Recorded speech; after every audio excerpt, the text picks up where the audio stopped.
केंद्र सरकार ने कुछ शर्तों के साथ प्याज एक्सपोर्ट खोल दिया है।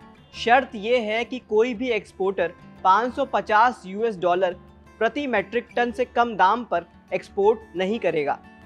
यानी कि अगर रुपए में बात की जाए तो 46 रुपए प्रति किलो के दाम पर प्याज का निर्यात होना चाहिए। केंद्र सरकार ने महंगाई को काबू करने के लिए 7 दिसंबर 2023 की रात प्याज के एक्सपोर्ट पर रोक लगा दी थी।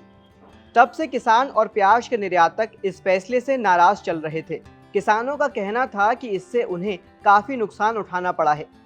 Director general of foreign trade यानी कि DGFT की ओर से 4 मई को नोटिफिकेशन जारी किया गया था। उसमें ऐसी कोई शर्त नहीं है कि इसे सहकारिता मंत्रालय की ओर से बनाई गई company national corporative export limited यानी कि NCEL ही एक्सपोर्ट करेगा, बल्कि अब कोई भी एक्सपोर्टर प्याज का निर्यात कर सकता है। पिछले साल 7 दिसंबर से प्याज के निर्यात पर लगी रोक 31 मार्च 2024 तक ही लागू थी, लेकिन सरकार ने 22 मार्च 2024 को एक नोटिफिकेशन निकालकर एक्सपोर्ट पर लगी रोक को अनिश्चित काल के लिए बढ़ा दिया था। इसके बाद 25 अप्रैल 2024 को सरकार ने गुजरात के 2000 मीट्रिक टन सफ़ेद प्याज के निर्यात की मंजूरी दी थी। माना जा रहा है कि उपभोक्ता मंत्रालय ने देश के सबसे बड़े प्याज उत्पादक महाराष्ट्र से इसकी ग्राउंड रिपोर्ट लेने के बाद ये फैसला लिया, ताकि उपभोक्ताओं के साथ साथ किसानों को भी राहत मिल सके। सरकार के इस फैसले से किसान खुश हैं। प्याज के निर्यात को छूट मिलने से वो किसान ज़्यादा खुश हैं जो इसकी ही खेती करते हैं।